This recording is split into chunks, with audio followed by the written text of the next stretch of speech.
Vedic Psychology, and in this evening's session we are going to begin to look at the form of the mind, the structure of the mind as it is presented in Srimad Bhagavatam. This will be today's topic, and this is leading in tomorrow's topic. Actually, this is really the next 2 days. We're covering more or less the same thing, but just going into greater depth. So tomorrow will even get more interesting than today, because we'll begin to look at the functions of the mind and the different levels of consciousness and how they come about, how they're related to the Supreme Lord in his Purusha avatar forms, Mahavishnu, Garbhodakashaya Vishnu, and Kshirodakashaya Vishnu. It's very interesting to understand that, as we know, our mind, intelligence, this is provided by the Paramatma. So it's very interesting to know how different levels of mind are generated from different forms of Paramatma, Supersoul, Sri Vishnu. If we can understand this, then it is possible for us, through 24 hours of the day, seeing our mind in different states of consciousness. I'm speaking of Jagrata, wakefulness, Svapna, dreaming sleep, Sushupti, dreamless sleep. These states of consciousness will remind us of the Lord. And so this could be a big step in our Krishna consciousness. But that's tomorrow, when we get into these levels of consciousness and looking more closely at functions of mind. Actually, mental functions is going to take us a few more days to cover into next week. So right now we're going to begin. I'll put this on the board. I'm not going to start talking about this right away, but here you see in graphic presentation an overall look at conditioned consciousness, the structures of conditioned consciousness. But we will begin talking about the influence of Maya, the general influence of Maya, the illusory energy, upon the living entity. So Srila Prabhupada writes in his purport to Sri Chaitanya Charitamrita Madhya Lila, chapter 20, verse 6, that there are two kinds of covering powers exhibited by Maya. One is called Prakshepaatmika, and the other is called Avaranatmika. When one is determined to get out of material bondage, the Prakshepaatmika Shakti, the spell of diversion, impels one to remain in conditioned life fully satisfied by sense gratification. Due to the other power, Avaranatmika, a conditioned soul feels satisfied even if he is rotting in the body of a pig or a worm in stool. To release a conditioned soul from material bondage is very difficult, because the spell of Maya is so strong. So, two potencies of Maya. This amounts to the conditioning of our original consciousness. Let's look at this word conditioning for a moment, and this will help us to understand more clearly how these two potencies are working on us. So conditioning, conditioned reflex, this is a term known to modern psychology, and it is traced back to some famous experiments done around the beginning of, now we have to say, the last century, the 20th century. Now we're in the 21st century. So there were some famous experiments done around the beginning of the 20th century by a researcher, Russian researcher named Ivan Pavlov. You might have heard of the name Pavlov. It's always associated with Pavlov's dogs. He was working with dogs. And he is the one who is said to have discovered, they always say this in the West, someone discovered something, and then it gets his name. Although this conditioning is long described in Vedic scriptures for thousands of years. It is pointed out by Lord Krishna in Bhagavad Gita under the word nibbadnanti, the conditioned state of the soul. But anyway, in the West it has this name, conditioned reflex, which was given by this Mr. or Dr. Pavlov. So he had dogs as his subjects of experiment, and when he would bring the food to the dogs at their feeding time, he would ring a bell. And this was a regular practice, always ringing a bell when food was served. And dogs, you know, when food is brought before them, they salivate. So after some time of ringing the bell when food was served, he stopped serving food, just rang the bell. And then he noted what he called the conditioned reflex in the dogs, that they would salivate hearing the sound of the bell only. So this is a very, very excellent and clear definition or presentation of conditioning, what conditioning means. Now we're going to have to be hearing this sound throughout our lecture. I'm afraid that's not acceptable. It's conditioning. Either sound or me talking, not both. Doesn't work. So,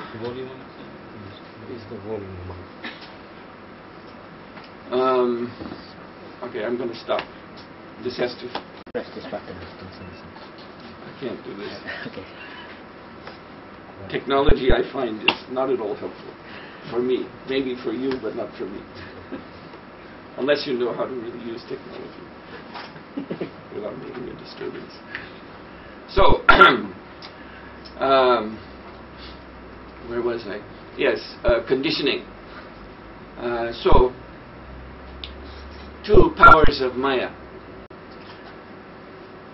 So, first, we become swayed off the proper path of satisfaction. So the dogs, they began to identify their satisfaction eating with the sound of the bell. So this is the first phase of being conditioned by Maya. And the second phase is that even when there's no satisfaction, still the dog is reacting as if it is there. It is reacting to something that will not give satisfaction as if it will. You understand? The ringing of the bell will never satisfy our hunger. But the dogs have been conditioned to react to the sound of the bell as if it will. So this is the spirit soul's general relationship with the material energy. The material energy, I was giving the example the other day of the shadow of the hand, because material energy is called chaya, chaya shakti, chaya prakriti, shadow energy, shadow nature.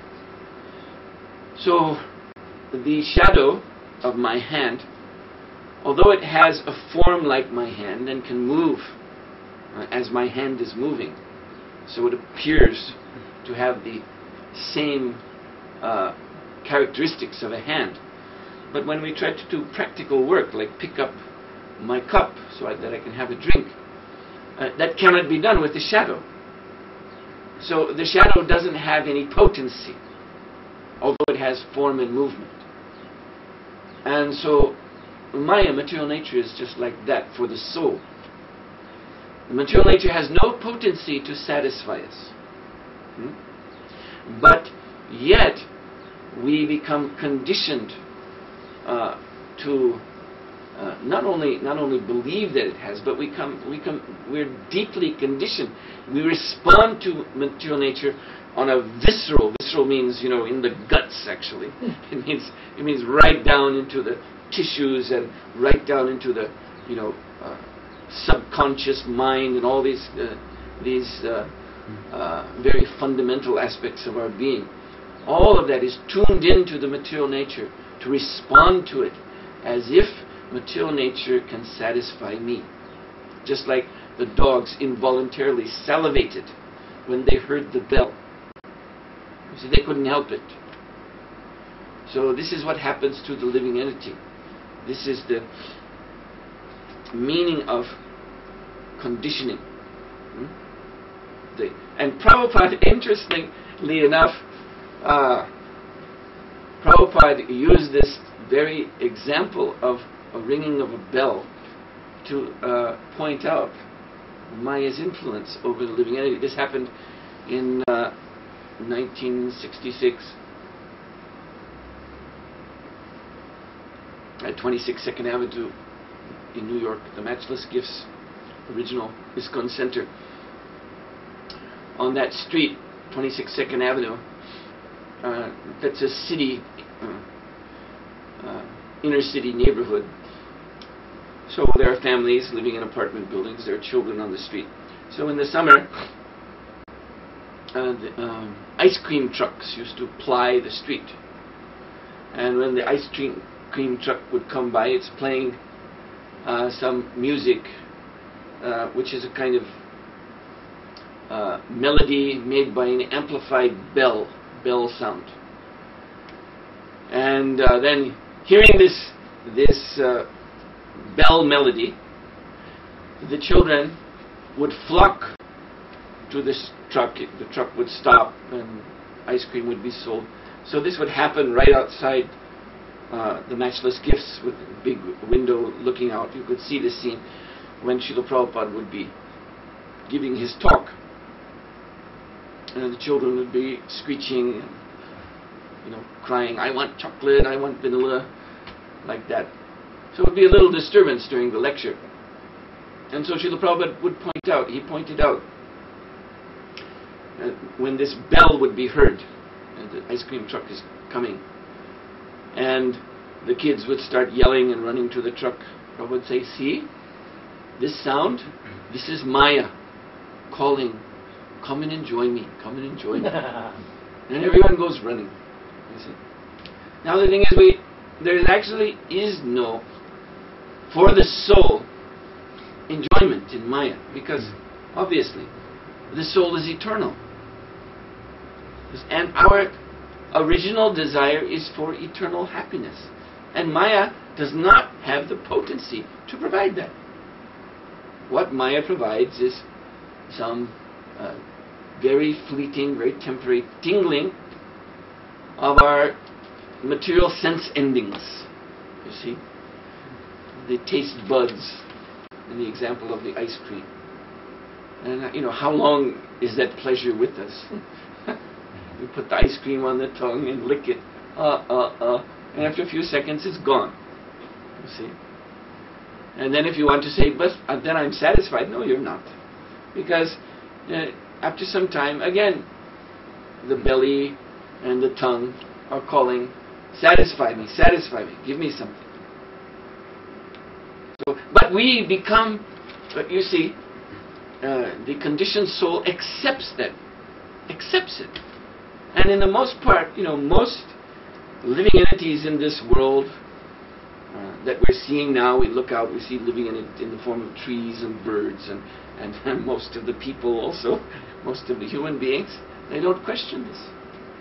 That's conditioning. Just accept it. That's life.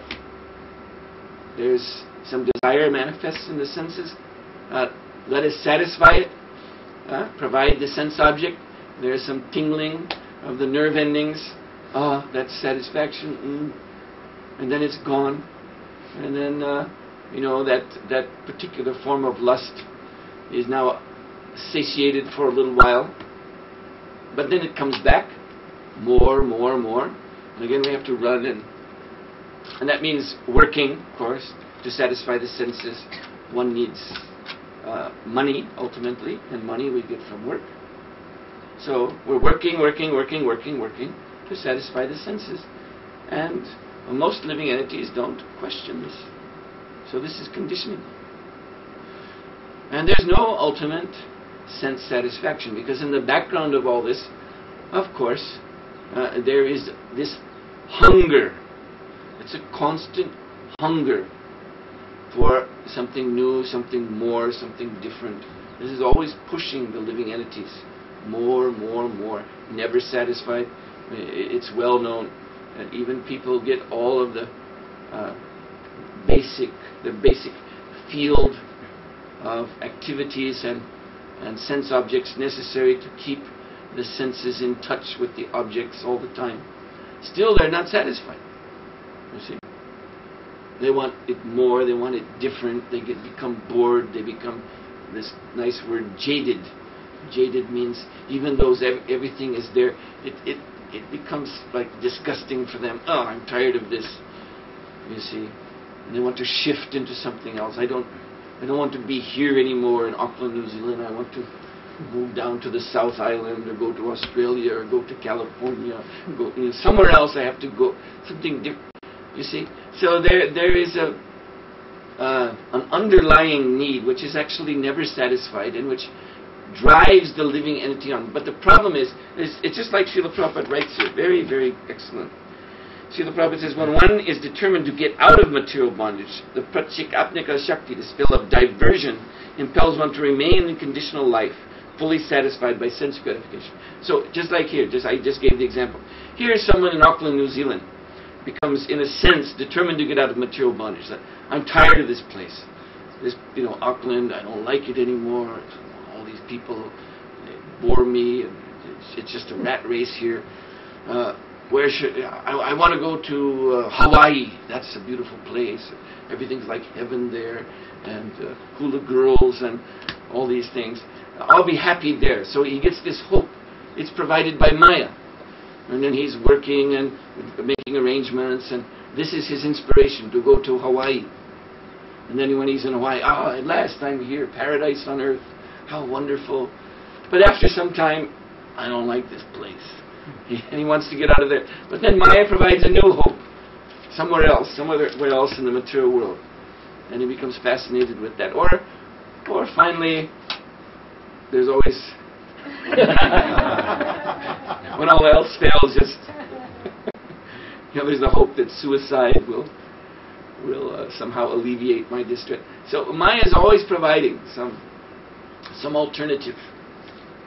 And for most living entities, that's as far as they get. Just going from one so-called alternative to another. But there is no alternative. It's the same thing, just repackaged.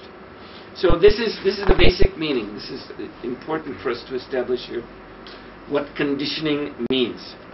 And to help us further understand, we can use some other examples that Prabhupada gave. Intoxication and addiction. So Srila Prabhupada often compared the state of being in Maya to the state of intoxication. You see? That taking some alcoholic drink or drug or whatever, it appears to open a new door to happiness. It appears to elevate us, raise our, they say get high. So that means that we think we're being raised up to some higher level of happiness or perception or whatever.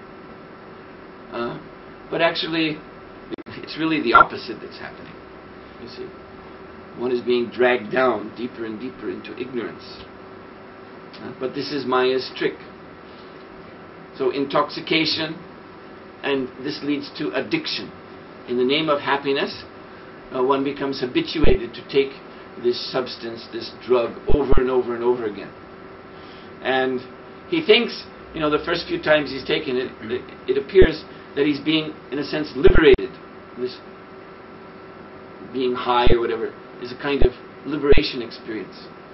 but addiction proves that it's not. Even though he continues to think that he's being liberated, he's getting high, but he needs to do this. He's forced to do this at the expense of everything else. See, a person who becomes addicted to alcohol or drugs, then his life gradually becomes narrowed more and more and more and more to just this one thing. In the beginning, his life, the range of his life activities included, a house and wife and family and a job and neighbors and friends and all of this thing. But as he's taking this intoxication more and more, it begins to narrow.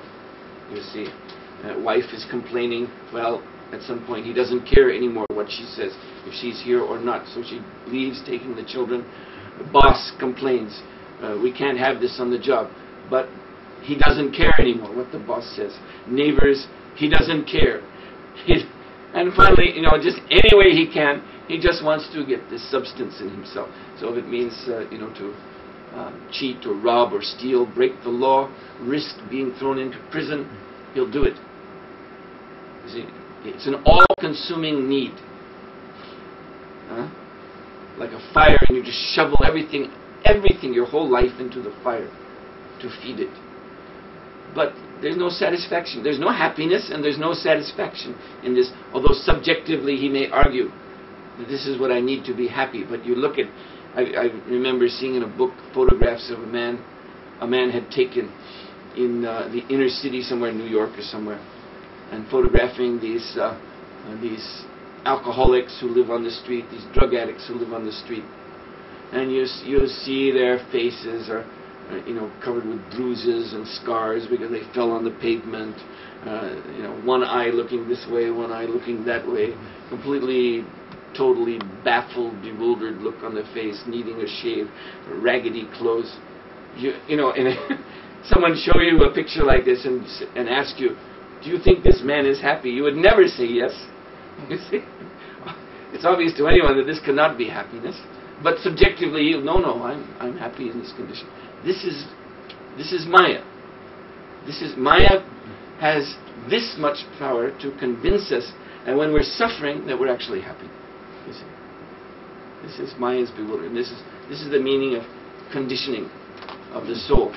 So the soul is brought off the right path of satisfaction, which means Krishna consciousness, brought off that path onto the path of sense gratification. And then when the soul becomes disturbed on that sense gratificatory path, Maya has the power to keep pulling him down more and more. So as Prabhupada says, even as a worm in stool, even in the body of a pig, a hog, the living entity will accept. So that means, due to Maya's association, the spirit soul becomes very weak in his spiritual consciousness. The consciousness becomes transformed or covered, and this is what we're going to be talking about. How the structure of the covering of consciousness. So, let us go ahead. Yes, I want to mention here also in that covering, there are Svarup Avarika.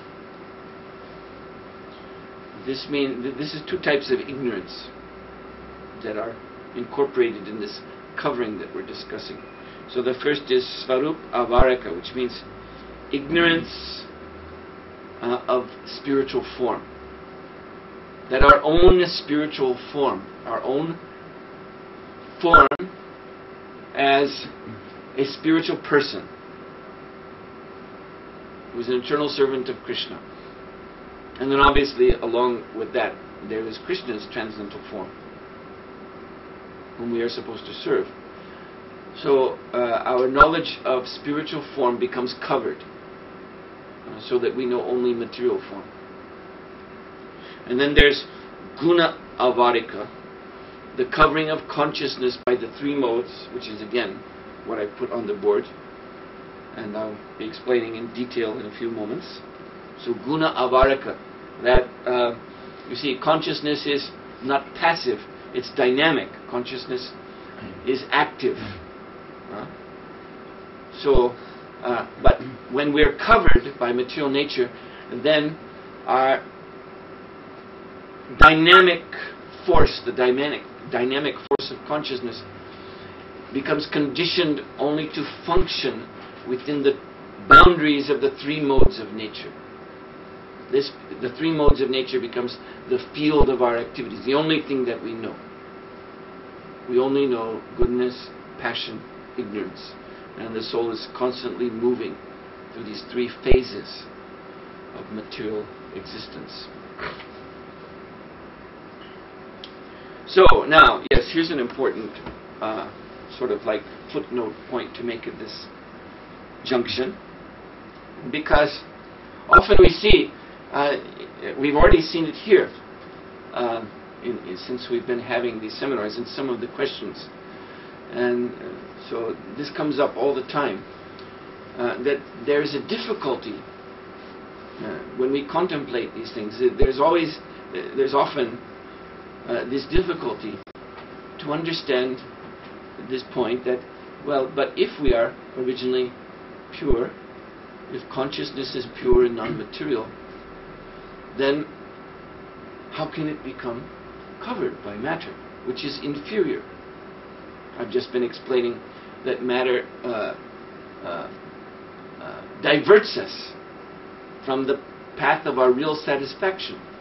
So then, all right, but why should that happen? If I am actually spirit soul, if I am actually meant to be Krishna's servant, how can that happen? You see? Spirit is superior. Matter, Maya, is inferior. So often there's a lot of head scratching about this point. Even we hear the explanation, still there's this, bit of doubt or perplexity. Just how can it happen? So we want to shed a light on that nagging doubt, why it's there.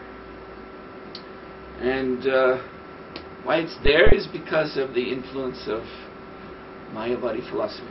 That's why that doubt doesn't go away.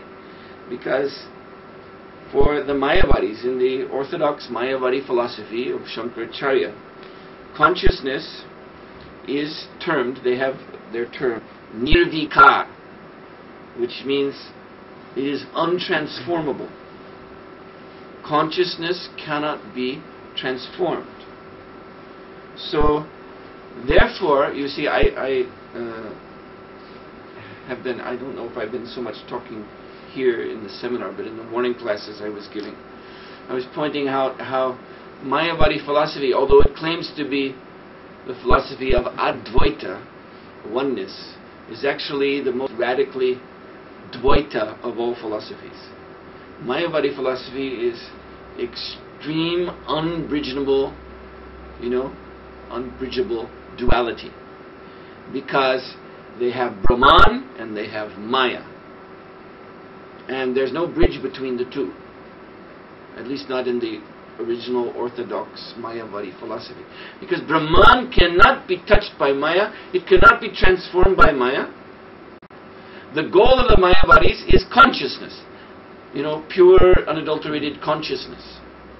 And until you have achieved that goal, you're in Maya. And Maya is over here, has nothing to do with Brahman, and there's no relationship between the two. If you have a conception, well, in Mayavadi philosophy, Brahman, the energy of Brahman is Maya. No, sorry, that's your idea. That's not what Shankaracharya taught. Shankaracharya taught that Brahman has no Shakti, no energy. Brahman just is, it just sat, it just is. And it is as pure consciousness. And Maya, you see, this is where the Mayavadis juggle words. Does Maya exist? Sometimes they will say, no, it doesn't exist. It's just a pure illusion. But then if you catch them on this point, then why are you working so hard to get out of Maya if it's just an illusion? Well, it does exist on a provisional level. They give some word juggling. And finally they will say, this whole question of the relationship of Brahman and Maya is a nirvachaniya, which means you can't talk about it. So don't ask this question. This is how they avoid the whole subject. So Maya, is for them really Maya. I mean, it's really in a sense of a kind of existential illusion which has no foundation whatsoever. And this is totally different from Vaishnava philosophy, because in Vaishnava philosophy, Maya is the Shakti of the Lord. It's Lord Vishnu Maya, it's called in the Shastra, that he has a deluding energy. But Mayavadis do not accept that. So you see, my point is that it's the Mayavadi notion that consciousness is untransformable, and so therefore this is a big, this is a question of Mayavadi philosophy, really, how the Atma, who is Brahman, can come under the influence of Maya. How is it possible if Maya cannot be transformed? And therefore they say, Anirvachaniya. Don't ask this question. So if we're having that persistent problem understanding this, you should know, because somewhere in our own understanding of things there's lodged this mistaken idea that consciousness is nirvikar, is untransformable, and it is not. According to Vaishnava philosophy, consciousness, the consciousness of the living entity, can certainly be transformed. And that is clearly presented in the Vedic scriptures themselves. I want to read now a series of quotations from the Vedas and from the Bhagavatam that completely establish that consciousness is definitely transformable. And when we understand this, then we can understand how the living entity can come under Maya and can be conditioned as we've described, and also can transform back to the unconditioned state of pure consciousness. So let us hear from Taittiriya Upanishad, chapter 2, text 7. This is famous. Prabhupada often quotes this, Raso Vaisaha. So this means he, the Lord, is rasa. And rasa means sweetness. So in Gaudiya Vaishnava philosophy, the ultimate motivating principle of everything that a living entity does is taste, is rasa. That there is some sweetness, some satisfaction at the back of what we were doing, and therefore we do it. We go through all this trouble to get education, so many years in school, to get diploma so that we can get a profession, and then we work in that profession hard, so many hours a day to get money. And why? Because at the end, the money translates into some kind of, you see, satisfying experience of sense gratification. So rasa is the motivating principle, and rasa vaisaha. Ultimately, that rasa is the Lord. Rasam hi avayam labdhanandi bhavati ko hi evanyat kaha pranyat yad esha akash anando nasyat esha hi esha nandayati. The supreme truth is rasa. The jiva becomes blissful on attaining this rasa. Who would work with the body and prana, or sensory powers, if this blissful form did not exist? He gives bliss to all. What this verse is saying is that the Lord is giving bliss to every living being, even in the conditioned state, even in the form of sense gratification of the material senses. That experience of satisfaction is ultimately coming from Krishna. Now, should we conclude from this that, well, then there's no difference? If Krishna is giving bliss to the worm and stool, and Krishna is giving bliss to me for chanting Hare Krishna, then why do I need to chant Hare Krishna? I can just do anything I want, and that bliss is my experience of Krishna. No. You see, because there are two types of bliss, and this comes back to the point of consciousness itself being transformed. So there are two types of bliss. One is called akila, Akila Rasa. So Rupa Goswami, he identifies Lord Krishna. He gives him this wonderful name in the very beginning of the Nectar of Devotion, Bhakti Rasa Amrita Sindhu. Srila Rupa Goswami addresses Lord Krishna as Akila Rasamrita Murti. The word Akila means complete. It actually means unlimited or all-encompassing. Akila, Rasa, we've explained, the taste of sweetness, of satisfaction. Amrita, nectar. And Murti means form. So Lord Krishna is the very form of Akila Rasamrita.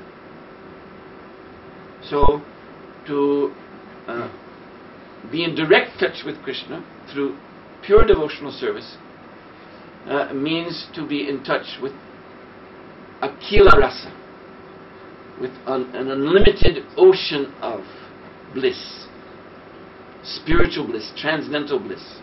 The Lord is defined in Vedanta Sutra as Anandamaya Purush. So Purusha means person, Anandamaya, just like the sun is called Jyotirmaya, means streaming off Surya Dev, is an unlimited ocean of light coming off in all directions, illuminating the whole universe. This is Jyotirmaya. So similarly, Krishna is Anandamaya. From his personality is emanating an ocean of Ananda, transcendental happiness. So the one whose consciousness is pure, then his consciousness is flooded with that happiness in relationship, in his devotional relationship with Krishna. And there is real satisfaction. Satisfaction means that then the senses are not itching anymore, they're not hungry, they're not looking here and there. The agitated, you see, the mind is agitated because the senses are agitated, looking for newer and newer forms of pleasure. A man has his wife, but another woman walks by, he finds her very beautiful.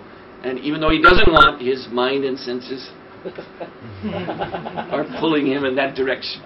He feels very embarrassed, or maybe he doesn't feel very embarrassed. But if he's trying to be a good husband, then he will feel very sort of mortified inside. Why is this happening? I don't like this.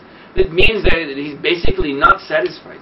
Even though he has his wife fixed up in marriage, he's still not satisfied because that is not Akila Rasa that he's experiencing. So Akila Rasa means mind and senses, everything completely satisfied. And Kila Rasa means the incomplete, material rasa. And this is what happens when one becomes disconnected from direct service to Krishna. And then one is still servant of Krishna, but serving indirectly by way of the material nature. Serving the material nature. The material nature becomes his God, in other words. So then there's only a Kila Rasa. Kila Rasa. This mundane, temporary, limited pleasure. But both are coming from Krishna. This is what is important.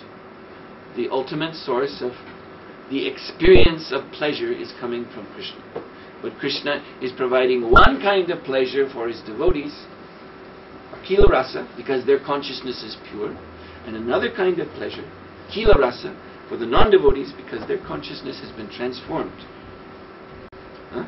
By association of Maya, they are apparently satisfied. They don't care to look beyond this material pleasure. They think, just give me more and more material sense gratification. That's all I want. I don't want to know about anything transcendental. Don't tell me about. This is the attitude of most people that you know in this world. Yeah.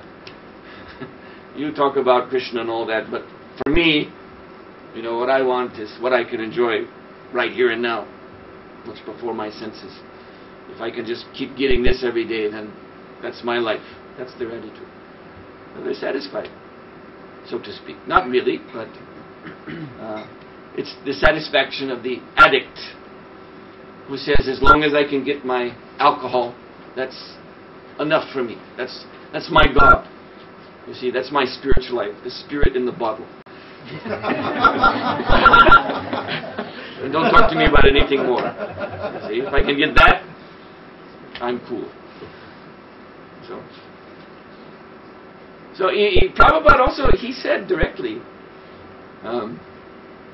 that taste in the bottle of wine, that is also Krishna. He said like that. In fact, one of my godbrothers, Gaur Hari Prabhu, he became a devotee on that preaching, because he was a wino, as they say. He used to sit in the street with a bottle of wine next to him, and one of his friends became a devotee and used to come and preach to him. And he would say, I just want to drink wine. And then his friend would say, well, at least remember before you drink that Krishna is within the wine, and that is the taste you're experiencing. And so he would do like that. He would meditate on Krishna. He would pour the wine. Okay, Krishna, and then drink. And he said this actually purified him. And eventually he became a devotee. He gave it up and became a devotee. So anyway, going on. We're talking about the transformation of consciousness. So from Srimad Bhagavatam 3.25.15, Chitta kalvasya bandhaya mukteya chatmano matam guneshu saktam bandhaya ratam vapungsi muktaye. The stage in which the consciousness of the living entity is attracted by the three modes of material nature is called conditional life. But when the same consciousness is attached to the Supreme Personality of Godhead, one is situated in the consciousness of liberation. If ever there was a verse that expressed that consciousness is transformable, this is it so clearly. When consciousness is attracted to the modes of material nature, that is the conditioned state. And when consciousness, in other words, think of it this way: you can yourself get a grip on this conception of transformation. If you just look in your own life, look at even now, after having taken up Krishna consciousness, to whatever degree we've taken up, even now we have to admit that the modes of nature, the presentation that the modes of nature is making to our consciousness, we have to admit that it is attractive. And we are if we're engaged in sadhana, a lot of our energy in sadhana is resisting this attraction. You see? We feel the attraction coming and we chant louder, Hare Krishna, Hare Krishna. So that attraction is there, you see. Now imagine if you were as attracted to Krishna as you are now to material nature. You would be quite advanced, don't you think? If the mind would just flow to Krishna as easily as it flows to matter.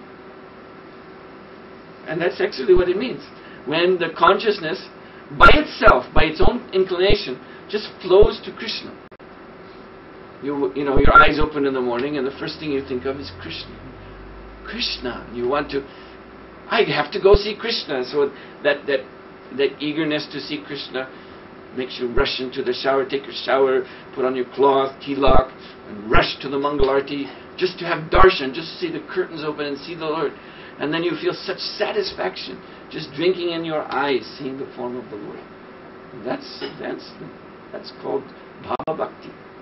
You see, devotional service in ecstasy, in ecstatic attraction to Krishna.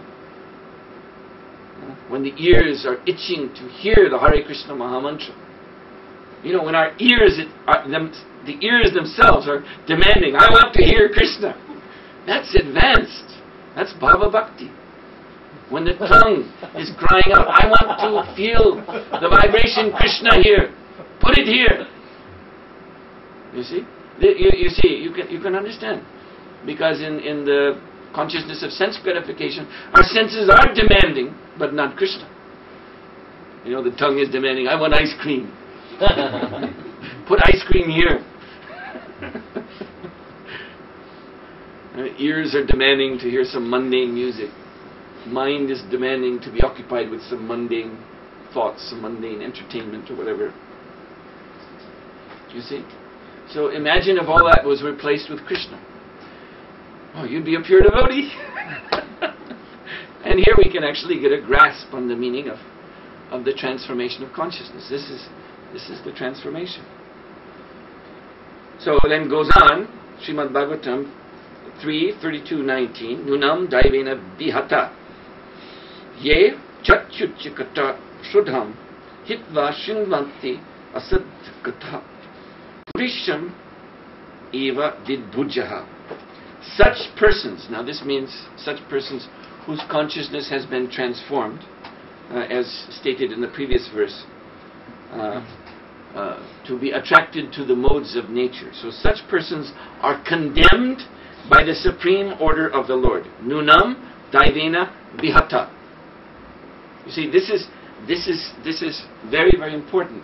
This is focusing on the essential difference between the Vaishnava position and the Mayavadi position. The Mayavadis do not accept that God is the supreme personality of Godhead, Ishvara Parama Krishna, the absolute controller of everything, and therefore that God, who is over and above consciousness, the ruler of consciousness, can condemn someone by his order, that your consciousness will now flow to the material nature and no longer to me. This is what Bhagavatam here is saying. Shall I read it again? You have to understand this. Such persons are condemned by the supreme order of the Lord. Why am I attracted to Maya? Ultimately because Krishna has said, you will be attracted to Maya. And why would he say that? Because he doesn't like us? No, because we're rascals. You are a rascal, so you will be attracted by Maya. Rascal means offensive. And offensive, again, this is ultimately, it comes back to this Mayavadi attitude. This is the original disease of the living entity, the Mayavadi attitude that I want to be God myself. I want to be one with Krishna in every way. I want to be Krishna. And Prabhupada says the Mayavadi philosophy is actually an attack on Krishna, as much as Krishna was attacked by demons during his Leela. Demons like Kamsa, of course, and Jarasandha, and so many others. Jarasandha attacked Mathura. Shalva attacked Dwarka. And what is their intention? To come with raised weapons and lop off the arms and the legs and the head of the Lord. So Mayavadis, their philosophy is God has no head. God has no arms, no legs, no form. He is nirakar, formless, nirvishesha, no qualities. So this is a kind of philosophical annihilation of the personality of Godhead. So this is the original disease. Remove Krishna, and then when Krishna is removed, then I can say I'm Krishna. You see, if there's no one else, no other Krishna. This was the business of this one king Paundraka. It was described in Krishna book. He got into this delusion that I am Vasudev. And then he was dressing himself up exactly with Vajyantamala and Krishna's mukut, his crown, and Srivatsa and Kaustuba and the yellow pitambara, yellow dhoti, all this signs, and even he had attached to his back an extra 2 arms with chakra and padma. And he sent a letter to Krishna that you have to give up. You have, in an unbona fide way, taken up the symbols of the Supreme Personality of God, and you have to give up these symbols and come here and surrender to me, and I'll let you live. If you don't do this, then we will meet on the battlefield and I will destroy you. For I am Purushottam, not you. And so this letter was read out in the assembly of the Yadu dynasty, and everyone had a good laugh for a long time. Krishna and Krishna's relatives, they were all laughing, slapping their knees. And then when Krishna met Paundraka on the battlefield and saw him dressed that way, Krishna also had to laugh again. He was having a good laugh. And then of course he his head. So this is the disease of the living entity. He wants to be Krishna. And so then Krishna condemns him. So this is your offensive attitude. Then your consciousness will now be attracted to the Triguna, the three modes of material nature. So such persons are condemned by the Supreme Order of the Lord because they are averse to the nectar of the activities of the Supreme Personality of Godhead. They are compared to stool-eating hogs. They give up hearing the transcendental activities of the Lord and indulge in hearing of the abominable activities of materialistic persons. Srila Prabhupada said, I was there to hear Srila Prabhupada give these Bhagavat Dharma discourses in September 1972 in New Vrindavan. And in the course of his talks there, he said something I've never forgotten. He said that the easy way to know who is a transcendentalist and who is a materialist is to see what they read. The transcendentalist will be attracted to read Srimad Bhagavatam. The materialist will be attracted to read the newspaper. You see? And this is just what this verse is saying. They give up hearing the transcendental activities of the Lord and indulge in hearing of the abominable activities of materialistic persons. And they are addicted to that. Every morning I have to have my coffee and cigarette and newspaper. Every morning, without fail. Otherwise, you can't start the day. You have to sip your coffee, read the newspaper, cricket scores and all these things. And then that gives a kind of apparent satisfaction to the mind. Now I can go to work, I can start my day. You see? And devotee, what does he hear every morning? Every morning he has to hear Srimad Bhagavatam.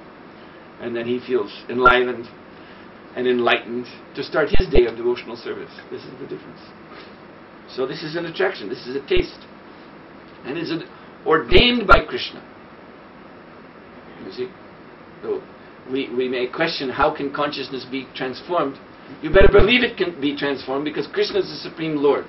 And he says, your consciousness is now transformed. And it is transformed. And there's nothing you can do about it. Until he relents and says, all right, now you can be attracted to me. But then we have to prove ourselves that we really want to be his devotees again. So, Rig Veda 10.129.4 Kamas tad agre samavartati manaso rita pratamam yadasit. In the beginning there was desire, which was the primal germ of the mind. So, desire means just what I've described, the flowing of consciousness to the material nature. That flowing of consciousness is the flow of material desire. Desire for matter is material desire. And Rig Veda says that this desire, this basic urge to be attracted to the material nature is the seed, the seed of germination of the mind, what we know as the material mind. You keep asking about this consciousness and mind. This is what you have to understand. Consciousness is the background, and when consciousness begins to flow towards the modes of material nature, that is the seed of the mind. The mind is a covering of material nature which allows us to access the forms of matter. And I'm going to be explaining this. This is being presented here in this diagram, how that comes about. You see, just like we want to see them, because actually matter is far, far, far away from the soul. Just like the moon is far away from us. And actually this is an analogy, that relationship of the living entity, pure spirit soul, to Maya is like a child trying to hold the moon in the hand. But it can be done in a sense. Here's the analogy. Very nice analogy that explains everything very clearly. Imagine a child. Like in India, they have flat roof. Most of the houses have flat roofs, so you can go up on top of the roof. So mother takes child up on the roof to see the night sky. And the child is looking and seeing the full moon, Purnima moon, hanging very large in the sky. And the child wants to grasp the moon. And the child's becoming restless and complaining, reaching, "Mother, mother, I want the moon." And mother patiently tries to explain to the child, it's not possible for you to have the moon in your hand. But child insists. You see? So now, what is this analogy so far? We see that the living entity is actually always the beloved one in the arms of the Lord. Because Krishna says in Bhagavad Gita, "Mama aivangsa jiva loke jiva bhutta sanatana manakrishtan indriyani prakristani kakarshati." That even the jiva who is in material nature, the conditioned living entity, is still always my amsa. That means my part. Like a child is part of the body of the parent, just externally manifest. So this is what Krishna is saying. The jiva is always my amsa, my beloved one. Jiva bhutta sanatana, eternally. That never changes. This is important to understand. Our position in relationship with the personality of Godhead never changes, even after we come to this material world. We're still intimately connected with Him. This is from His point of view, like mother to child. But now, child is looking at the moon, absorbed in the moon, and wants the moon. Mother's trying to explain, you can't have the moon, but child is insisting, I must have the moon. So what does mother do? So if she's a clever mother, she gets a small round mirror, the kind of mirror used for putting on tilak. And she guides the child's fingers to hold this mirror, and the little fingers. She's helping the child hold this mirror, and then she positions the mirror in such a way that the reflection of the moon is in the mirror, and the mirror is in the hand, and then the child becomes happy. Ha ha ha ha! I have the moon in my hand. This child is satisfaction, you see. All the time the child is in the lap of the mother, that's the fact. But now the child's consciousness is elsewhere, right? Child is not thinking of mother anymore. Child is thinking of holding the moon. Even mother is making the arrangement that this illusion is possible. So that mirror put in the hand of the child, this is an instrument, a lens by which that illusion can be made. And that is the mind. Just like moon is actually far away. Also with telescope. With a telescope, two lenses in a tube. You can apparently bring the moon very near, so you can see the mountains and the valleys on the moon. The moon seems to be so close you could touch it. So that instrument that brings the moon near, this is like our mind. We require such an instrument so that we can have a fix on this material, on the modes of nature. Without the mind, what will we know about the world? You see? So the mind, and the germ of the mind is that desire. That I want to be in Maya. I want to have access to the material energy.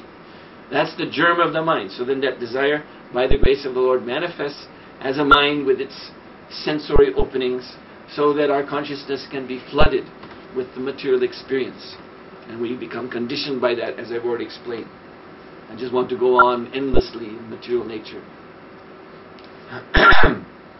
So this is all arranged by the Lord. And this is His loving plan, ultimately. Before we go pointing the finger at Krishna, oh, you did this to me, we should understand why He's done it. Prabhupada gives another example. Just like a child, again, another example with child and mother. A little girl, she sees mother cooking. And she begins to bother mother. I want to cook too.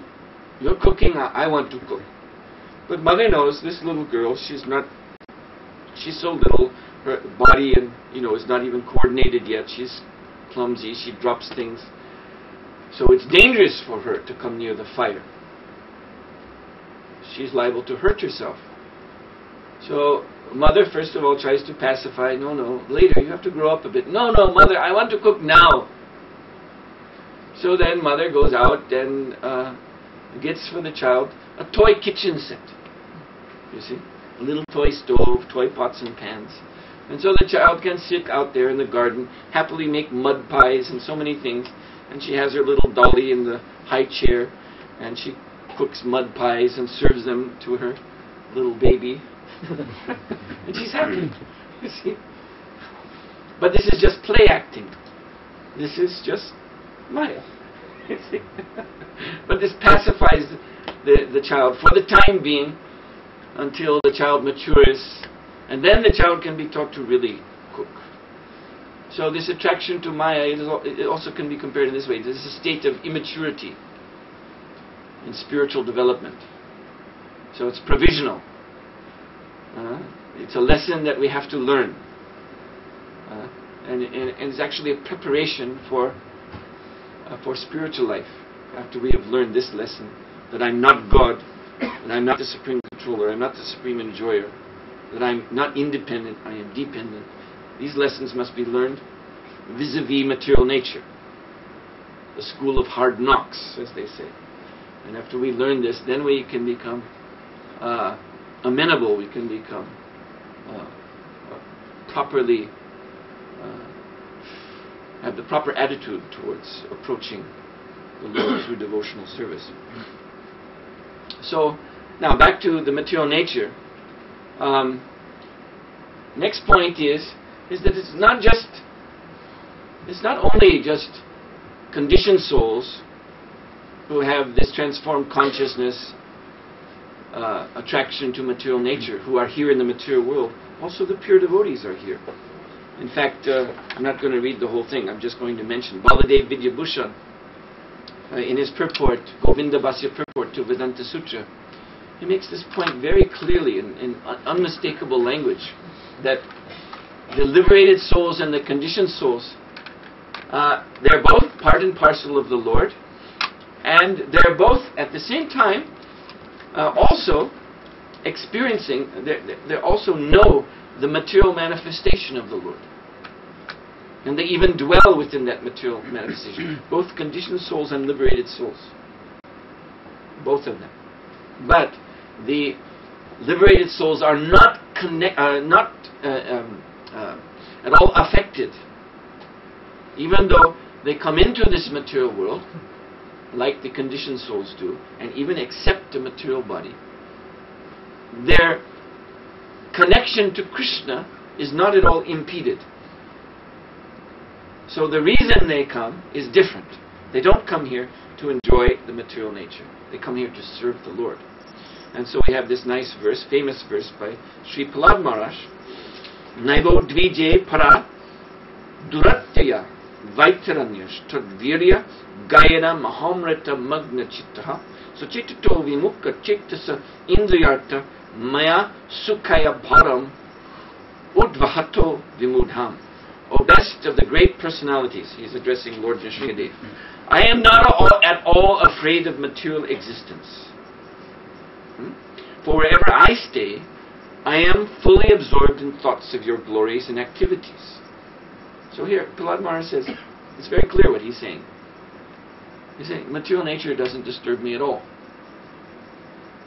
I'm here, but it doesn't disturb me at all, because I am fully absorbed in God consciousness. My concern, now this is the reason why he's here, is only for the fools and rascals who are making elaborate plans for material happiness and maintaining their families, societies, and countries. I am simply concerned with love for them. So a Vaishnava, a pure devotee, is actually a manifestation of the mercy of Krishna. Krishna manifests this material world and places these wayward jivas into it, but also he sends his pure devotees into this world, who are embodiments of the Lord's own compassion for these fallen souls. They come into this world, the Lord's pure devotees, to reawaken Krishna consciousness in these conditioned souls. This is so nicely expressed in this verse.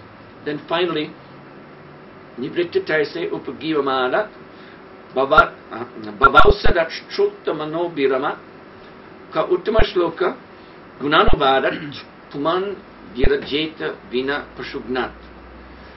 Glorification of the Supreme Personality of God is performed in the parampara system, that is, it is conveyed from spiritual master to disciple. Such glorification is relished by those no longer interested in the false temporary glorification of this cosmic manifestation. So, nivrititarsar upagiyamanat. Those who have no attraction to material nature, they are taking full pleasure from glorifying Krishna, from chanting His holy name, from Krishna Katha. But still, then it goes on, descriptions of the Lord are the right medicine for the conditioned soul, undergoing repeated birth and death.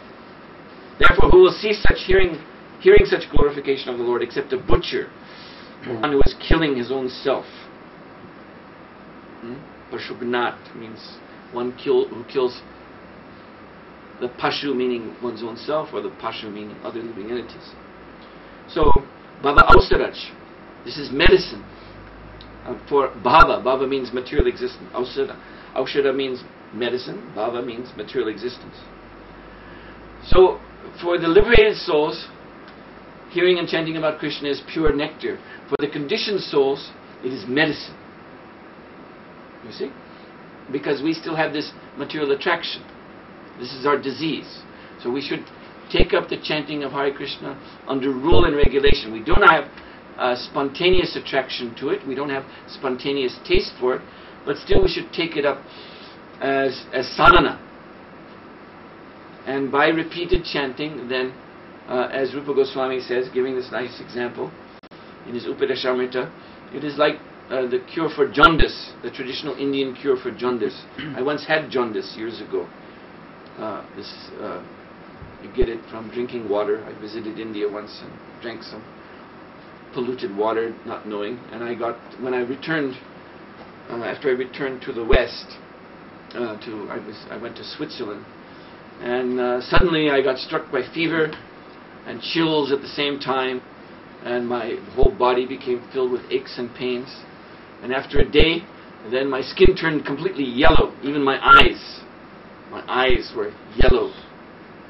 And another effect of jaundice is that sweets like rasgul, rasmalai, these nice sweets, sandesh, they taste bitter. You put them on your tongue because it's a liver disease, so then the whole sense of taste is changed. But that is the cure. Sugar needs to be put into the liver in great amounts, and that will then drive the jaundice out. So I was in a temple, in Geneva Temple at the time. My godbrother Guru Granga Prabhu was the temple president, and he was very, very attentive that the Mangal Arti sweets offered to Shri Gordatai, he would save in his office for guests, because different guests would come in the day, and this was his principle, to always have sweets available. And so he was rather disturbed when I got jaundice, because he had to give me all the sweets. We had a kind of joking relationship. So he had to give me the sweets. There were no sweets for guests for about 2 weeks. I was eating all the sweets, and the sweets tasted bitter, you see. But as medicine, I had to take. And then the sugar goes into the liver and drives the disease out. And on that day, when the sweet starts to taste sweet again, you know that the cure is coming. So after about 2 weeks, then the Mangalarti sweets actually started to taste nice, and I started to become reattached. Before it was just medicine, you know. Ugh, it was a real tapasya to eat all these sweets. But then they started to taste sweet, and I started to become attached. And when Guru Garanga knew this, then the next morning, he brought the Mangalarti sweet plate, the same plate. He played a joke on me. And he piled the plate up with white typewriter erasers, you see. It looks kind of like sandesh, but it's rubber. They put that in front of me. Of course, I saw just what they were, but he was hoping that I would take one and bite it. I started laughing as soon as I saw that. Oh, come on, I'm not going to eat this. Anyway, it's a funny story. But you see, for one who has disease, then this sweetness of the holy name is not so available because of the disease. But still, we should take it as we take sweets when we have jaundice, and that will